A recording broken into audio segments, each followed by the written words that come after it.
Good morning seventh class. आज हम पढ़ेंगे बसंत भाग 2 और उसके पाठ 20 के बारे में, जो कि एक कविता है। कविता का नाम है विप्लव गायन और यह कविता बालकृष्ण शर्मा नवीन द्वारा लिखी गई है। इस कविता के माध्यम से वे जीवन में परिवर्तन लाना चाहते हैं। उसे प्रतीत होता है कवि को कि संघर्ष करके समाज बदला जा सकता है। ये कविता जड़ता के विरुद्ध विकास और गतिशीलता की कविता है। कवि जीवन के विकास की राह में अड़ने वालों से संघर्ष करके हटा देना चाहता है और नया सृजन करना चाहता है।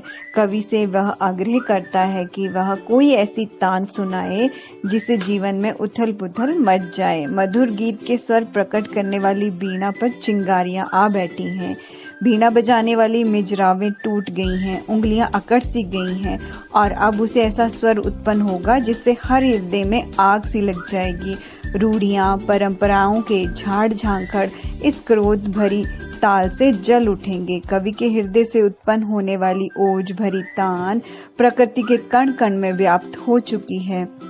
वह हर पल विकास और गतिशीलता को रोकने वाली हर प्रवृत्ति को मिटा देने के रहस्य को समझ चुका है। वह जड़ता को मिटाकर नया जीवन आरंभ करना चाहता है जो सबके लिए कल्याणकारी होगा।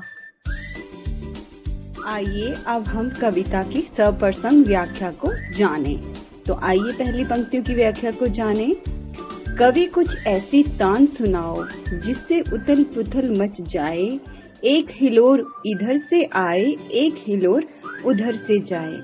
कवि अपने को संबोधित करते हुए कहता है कि हे कवि, तुम अपनी परिवर्तन संबंधी भावनाओं से कोई ऐसी जोशीली तान सुनाओ जिसे सुनकर सारी सृष्टि में उथल पुथल मच जाए, उससे सब तरफ हलचल मच जानी चाहिए। कविता को सुनकर आंधी का एक झोंका इधर से आए और दूसरा झोंका उधर से आए, जिससे सभी का जीवन कठिन हो जाए, जीना मुश्किल हो जाए।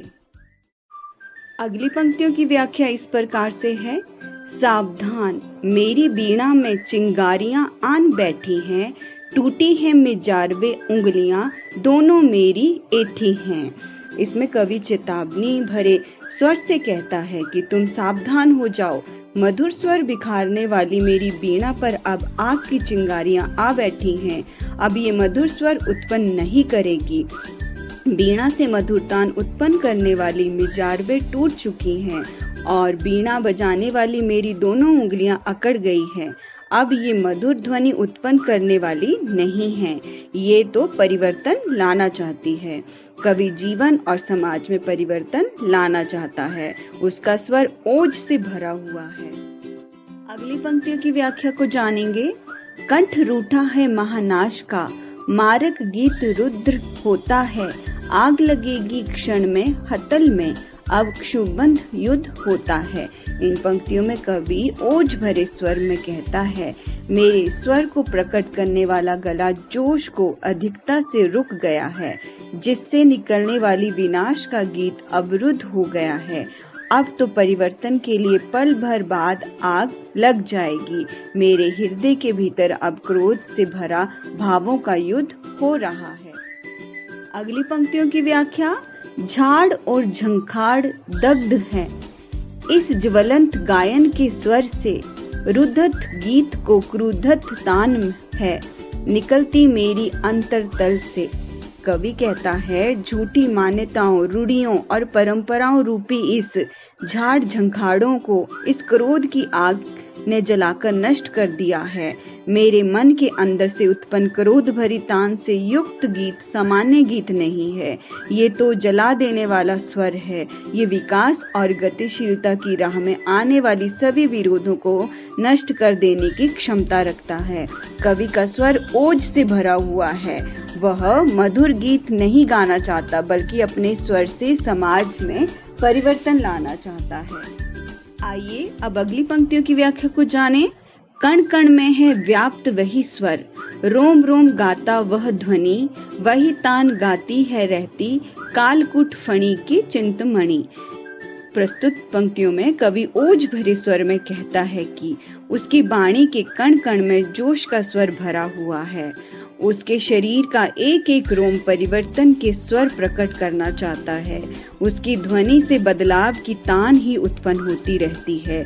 जिस प्रकार भयंकर तम जहर कालकूट को धारण करने वाले नाग के सिर पर चिंतामणि शोभा देती है, उसी प्रकार ऐसे ही परिवर्तन लाने वाले जोश भरे भाव मुझे शोभा देते हैं। आइए अब अंतिम पंक्तियों की व्याख्या को जानें। आज देख आया हूँ जीवन के सब राज समझ आया हूँ, भ्रू विलास में महानाश के पोषक सूत्र परख आया हूँ। प्रस्तुत पंक्तियों में कवि कहता है, मैंने जीवन के सभी रहस्यों को समझ लिया है। मैं जानता हूँ कि समाज में परिवर्तन किस प्रकार लाया जा सकता है। मैं मृत्यु और विनाश की भृंग टुकियों में छिपे हुए पोषक तत्वों को अच्छी तरह से समझ आया हूँ। मैं जानता हूँ कि परिवर्तन सरलता और सहजता से नहीं आता, इसके लिए ओज और जोश की आवश्यकता है। कवि जीवन की सच्चाइयों को समझकर उस राह पर नहीं चलना चाहता जो युगों से स्वीकार किया जा रहा है। वह ओज और जोश के महत्व देता है और उसके स्वर में ओज विद्यमान है।